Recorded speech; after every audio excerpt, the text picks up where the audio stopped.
We are excited to have you here. My name is Gabe. I'm one of the pastors here, and I know most of you in this room, but there's a couple of you I don't know, so I look forward to getting to know you throughout the course of this year. And we are starting a brand new series, and it is called This or That. It's about comparison. It's about taking two things and comparing them together. Now, we got a few comparisons I think we can all make a judgment on. How about this?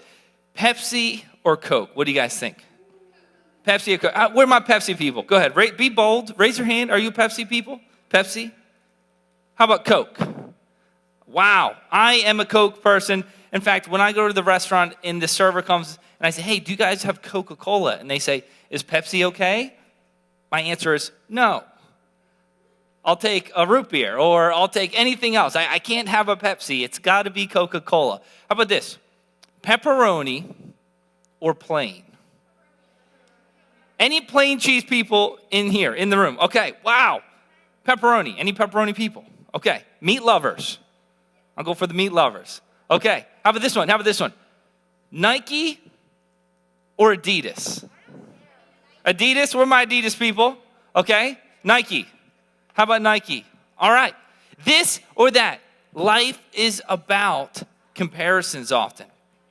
Life is often about comparisons. Whether we believe it or not, we all fall to a trap called the comparison trap. In fact, I want to illustrate with this right here. How many of you guys know what this is right here? Who knows what this is? What is it? Go ahead, say it. A spinning wheel? Anyone know the proper term for this? They don't have these at the playgrounds anymore because they're so dangerous. Anyone know what it's called? Somebody. It's called a merry-go-round. Now, why do they call this a merry-go-round? Because as it's going round and round and round, it's just making everything merry. You're just so happy. Until you're on it and your friend starts to spin you. Now, if you've ever been on one of these, they used to have one at 2nd Street Playground in Percy. Some of you guys might remember this. You were probably little babies when they had this. And there was a reason they took it away because so many kids would get hurt. In fact, the entire purpose of this was to get your friends on there, okay? And then you spin it as fast as you can go, and all your friends are there. You just spin as fast as you go, and you time to see how long, not if they can stay on, but how long does it take before they go flying off, okay? It just goes round and round and round. It's called a merry-go-round. Now, this was one of my favorite rides. I would call it a ride. My favorite things to do at the playground growing up, but there's this problem with it. It just goes around and around and around. It never stops. And that's what we're going to talk about tonight. Something that does that in our lives. Something that just goes around and around and around. It causes problems. And it's called comparison. It's called comparison. Now, if you don't know what comparison is, here's kind of a working definition we'll use here. Comparison is when we measure something about ourselves against something about someone else. So we measure something about our life, about who we are as a person, about our abilities. We measure that against someone else that we know. We measure that against someone that we see, against another person. That's the context of comparison we're going to be talking about here. Comparison causes us to measure. Now, it measures this in our lives versus that in someone else's life. So this is something I have. I have an ability. This is a family that I have. This is maybe the school I go to. This is maybe the wardrobe I have. This is the kind of shoes that I wear. And that is what maybe that person does, or that person wears, or that person says, or the family that person has. And maybe it's not even a person that we know. Maybe it's somebody just on social media. Maybe it's someone we see on television. Maybe it's someone that we just dream up, right? It's something that we just dream up, and we compare ourselves. We compare ourselves. You see, all of us live in this land. You may have heard of this, maybe not. We all live in the land of Ur. We all live in the land of Ur. And here's the problem with living up and growing up in the land of Ur. There's always somebody that is smarter. There's always somebody in the land of Ur that is skinnier. There's always somebody that is stronger. In the land of Ur, when we grow up in this land, guess what? There's always someone who's going to be richer, wealthier, prettier, faster. There's always going to be someone taller, newer, right? And what we do is we compare. We say, this is what I have, that is what they have, and we compare. We measure ourselves. We measure things against what other people have. The problem here, guys, is that this is a trap. Does anybody know who Admiral Akbar is? Admiral Akbar is a fictional character from the movie Star Wars. And there's this scene, in fact, this kind of, anyone who knows Star Wars and follows Star Wars knows there's a scene in the last of the original movies where Admiral Akbar, he looks like this giant fish, and this is his famous line. This is all he says is, "It's a trap," right? And there's t-shirts made about this, there's websites about it, there's memes about this, but it's a trap is what he's famous for. When it comes to comparison, we need to understand that comparison is a trap. Comparison is something that's going to try to trip us up. It's going to cause us problems in life. It's going to cause us to fall into this thing, the merry-go-round, that just keeps us going around and around and around. In fact, we never achieve anywhere. We look at the other people. We look at the things around us. We compare. The problem is, even if we get those things, even if we become those things, we never arrive at where we want to be. It's just continual, around and around and around, and it is a trap. Now, I'm using something called an alliteration. Now, people like to use these things, and sometimes you'll laugh. There's usually one that's kind of fudged a little bit. It's like a little bit, you had to work hard to get it. Well, here we go. It's called an alliteration, and it maybe this will help you understand what a trap is. A trap is something when we compare ourselves, we measure ourselves against somebody's triumphs. We look around and we say, wow, that person, they're incredible, or they have so many skills, or they've accomplished so much. And things that happen in their life that are good, things that happen that are maybe causing them to be successful in our eyes, we look at them and we measure our lives against them. Maybe we have some good things going. We look at that person at school. We look at maybe a sibling, maybe a friend that we're close to. And we measure ourselves against their triumphs, the things that are going well in their life. And that causes us to kind of spiral around and around thinking, why can't I have that? Why can't I be that successful? Here's the next one. We often do this in our relationships. We compare our relationships. Now, I'm not just talking about a boyfriend or a girlfriend, although it can be that. This is also our family. We compare our parents. We look at our friends' parents. And I don't know why it is this way. Usually, like our friends, they think our parents are amazing, and we think, our friends' parents are fun and amazing, and we compare, right? Maybe it's your brothers or your sisters. Maybe it's the friends that you have, or maybe the friends that you don't have, and the friends you wish you had. We compare and things like our triumphs in our relationships. Here's another one. This one maybe more than ever before. Appearance.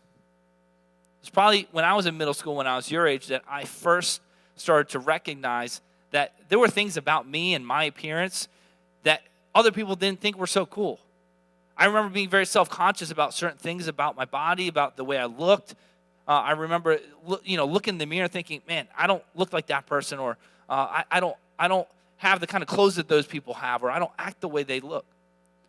Our appearance is one area that we often compare. And girls in the room, especially for you, this is a trap. Especially for you, this is even more evident. Guys as well, but ladies, our enemy, the devil, likes to attack this part. He wants you to find this part and find yourself comparing to other people. Position with other people, position on the team, position with your parents, position with your friends. Maybe they like that friend more than me, or I wish I could get to that lunch table. I wish I could be part of that group. I wish I could be on that team. Our position, we're constantly battling to one-up other people and to get in position, place ourselves in the correct position. In fact, this is not a problem just for middle school, just for high school. This is a problem for all of humanity. In fact, I can attest as an adult that this is something adults struggle with. This is something your parents struggle with. Adults struggle with this too. All of humanity struggles with this thing called the comparison trap. The problem is that the comparison trap leaves us feeling certain ways. It leaves us feeling disappointed. Hey, I don't have the kind of shoes that guy has. Maybe I just bought, a $90 pair of Nikes, and he just walked in with like the $300 pair of Nikes, okay? How about this? You ever walk into the shoe store? This is a struggle for me. I can't do it. I can't walk into Finish Line or Foot Locker in the mall or Champs or House of Hoops, right? I can't walk in there because I walk in with my new shoes on. They're maybe a couple months old, and I look on the wall, and I'm like, oh, so that's what white sneakers are supposed to look like. You guys ever had that? You're like walking out, I got my white sneaks on, and you look down, you're like, oh, they used to be that color. I forgot about that. I didn't realize they were supposed to look like that. We compare right? And it leaves us feeling disappointed. We're just all the time disappointed. Maybe you're saving up for something. Maybe you're wanting something for Christmas, for your birthday. You get that new PlayStation 4, right? Just as PlayStation 5 comes out, okay? You're constantly going to be disappointed if you are seeking after things and comparing yourself to other people. It also leaves us feeling empty. It leaves us feeling empty because what happens is we actually achieve these things, we attain these things, and it's empty. It's like we're trying to grab at something that's just air. And we can't grab a hold of it. We just find ourselves feeling empty, disappointed, frustrated. It turns to anger, maybe frustration, and even this one, hopeless. This is the most discouraging of all. Maybe we're attaining to do something, to be something, to compare, to be like someone else, and we finally achieve that, or we feel like we want to achieve that, and we can't. At the end of the day, we feel hopeless. I'm never going to be that person. I'm never going to have that many followers. I'm never going to get their attention. I'm never going to get straight A's. I'm never going to be a starter on the team. I'm never going to be what my mom, what my dad want me to be. I'm never going to be what my parents, my friends think I could be. We end up being hopeless. Here's what I want you to understand tonight. There is no win with comparison. I want you to remember this. I hope 5 years from now, 10 years from now, you remember this truth, that there is no win with comparison. When we compare to other people, we measure ourselves against others, against other things, against the image of maybe something we see in a magazine. What are those, right? In social media, on television, on a billboard. We compare, we lose. And our enemy, the devil, he wants us to fall into this trap. He wants us to think that, hey, if we just try to attain, if I just try to achieve, if I try to be that person, then I'm going to be happy. But it's a lie. It's a trap. There is no win with comparison. In fact, nobody understood this more than the richest, most successful man in history. His name was Solomon. Solomon you might know as the wisest man. The Bible says he was the wisest man. But you might also know that he was the wealthiest, richest king ever to rule over Israel. God blessed him tremendously. And as Solomon grew old and he had everything life had to offer, everything, guys, everything you can imagine, he had it. You know what he writes at the end of his life? He says this, from Ecclesiastes 4. He says, I saw that all toil and all achievement spring from one person's envy of another. And read that again. I saw that all toil, all working towards something, trying to achieve something, just exhausting yourself in order to gain or compare yourself with other people. He says, I saw that all toil and all achievement spring. It starts from the root of all that is envy. It's this word right here, envy. In other words, he's saying, I saw people determining where they were based on where everyone else was. I saw people determining where they were, their place in life, and measuring that against where other people were. Then he goes on. He says the next verse. This too is meaningless. A chasing after the wind. We spoke about kind of trying to grab something that doesn't exist. It's this concept of trying to grab something and hold on to it with two hands. But it's empty. It's not there. You can't hold on to it. It's like chasing after the wind. On the other hand, he says fools fold their hands and they say, hey, it doesn't really matter. There's no point in all this. I'm just going to sit here and let life happen. That's not what he's saying. He's saying, don't just cross your arms and say, hey, life doesn't matter. I shouldn't be determined. I shouldn't aim at anything. I shouldn't have any goals. I shouldn't have any dreams. He said that is the way a fool talks. I'm not telling you don't strive after achievement. I'm not telling you not to seek after success. I'm not telling you not to try to achieve things. What I'm telling you is this. It's better to have one handful with tranquility. Everybody say tranquility with me. Ready? 1, 2, 3. Tranquility, right? Feels good just to say it. Better to have one handful of tranquility than two handfuls with toil and chasing after the wind. Here's what he's saying. It's better to have one hand open than two hands clenched, trying to hold on to something, trying to grasp something that doesn't exist, trying to grasp something and hold on to something that we know will not fulfill us. He says it's better to have one hand open with tranquility. Here's how one author kind of defines tranquility. They say it's satisfaction, it's contentment, and it's peace. I don't know about you. Maybe you've had a moment in life where you were just you were by yourself. Maybe you're outside in nature. I had one of those moments recently where I was outside. I was just, experiencing God's nature, the beauty, not the stress of the world, not the pressures of life. I was outside just experiencing God's, grandness, and took a deep breath. That's what I think of. Just that deep breath you have where you say, you know what? God's got this. I can be content in life. I can be content with where God has me. I can have peace. I can be satisfied. He's saying it's better to have that than try to be grappling after things, trying to just work and strive after something that doesn't exist. You see, the problem with doing that is that we're using the wrong measurement system. We're using the wrong measurement system. I'm not talking about inches versus centimeters. I'm not talking about Celsius versus Fahrenheit. We're using the wrong measurement system. Here's what the Apostle Paul says.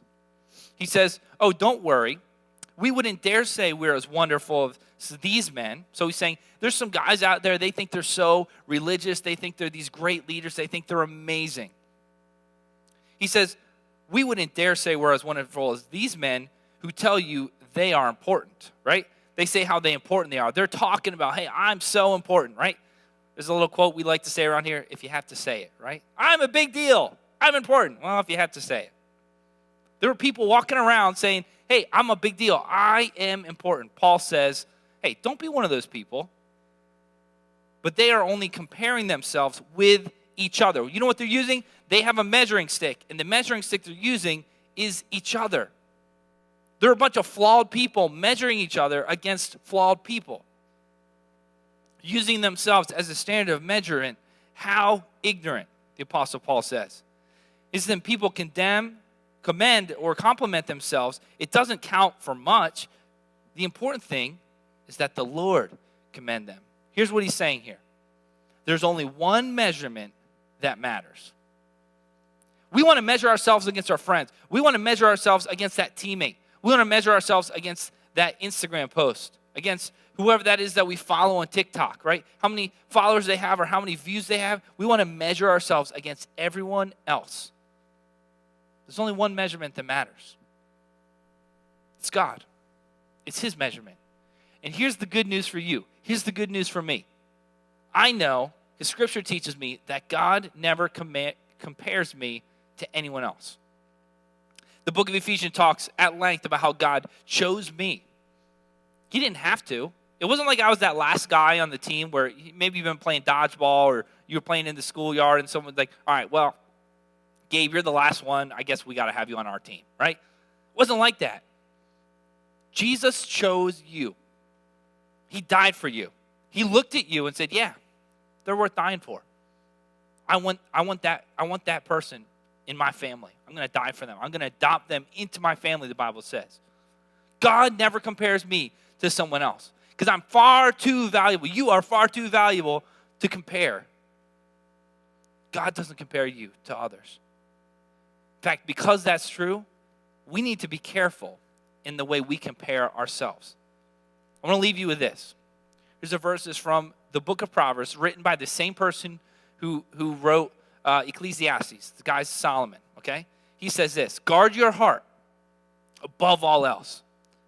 It's a trap, guys, so guard your heart above all else. And here's why. For it determines the course of your life. What determines the course of your life? Mistakes you've made? No. What determines the course of your life? Your abilities, how talented you are? How good looking you are? How rich you are? No. Your heart. Your heart determines the course of your life. And set your heart on Christ. Set your heart on Jesus. Set your heart, say, I am going to follow after him with all that I am. I'm not going to compare myself to other people. I'm not going to get discouraged. I'm not going to get off course. I'm going to set my heart on Jesus. He doesn't compare me to anyone else. He loves me. He died for me. Here's a couple tips for you. as we wrap this up. Here's how you can guard your heart against this trap called the comparison trap. Here's one idea. Pay attention to your feelings. Pay attention. Try to understand. I know this can be hard to do, especially middle school, right? We don't really think too much about what we're feeling. We just react, right? We get frustrated, we get jealous, we get angry, we just sometimes blow up, right? But think for a second. Take a deep breath. Try to understand your feelings for a minute. I'm feeling insecure when I'm around this group of people. I feel discontent when I go to the mall, when I'm around that store, when I go on Amazon.com, when I go on that website, I feel discontent. When I talk to that person, I compare. When I go on Instagram, I compare myself to all those other girls, all those other guys. When I'm on the team and I'm watching that person and I'm thinking about why they're in the starting position, I compare, right? Try to think for a second. Where are those areas in my life where I feel discontent, where I feel like I'm comparing, measuring myself against other people? Here's the second one. Stop feeding what's fueling it. If you know there's an area, if you know there's a friendship, there's somewhere in your life where that feeds the insecurity, that feeds the measuring against other people, where there's a comparison there, stop feeding that. Maybe get off Instagram. Maybe get off social media. Maybe stop tuning into that. Maybe stop talking to that person, that relationship that is causing you to just want to compare yourself all the time, right? Start to understand where are the areas that are fueling that in me. Here's one more. Be grateful for what you have. You know, in the Bible, there's very few times where it says, this is God's will for you. I know in life we often think this. How do I know God's will? What is God's will? Is it like this treasure map that I got to find? I got to find all these pieces and these clues. It's like national treasure. And they're like somewhere if I can do everything right. It's like this choose your own adventure book. And if I do every step correctly, then I finally reach God's will. No. God's will is pretty simple. It's pretty simple. And the more you know God, the more you're going to know his will.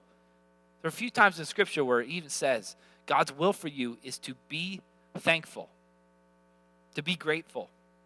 There's a phrase here we like to call rapata, rejoice always, pray always, thank always. That is God's will for you, right? And when I'm grateful, then I'm less likely to be comparing myself to other people. I'm less likely to be comparing myself to other people. So here's what we want to leave you with. God never compares you to others. Comparison's a trap. You can't win with comparison. Nobody wins with comparison. But remember this truth. God doesn't compare you to others. So don't do that either. Don't do that either.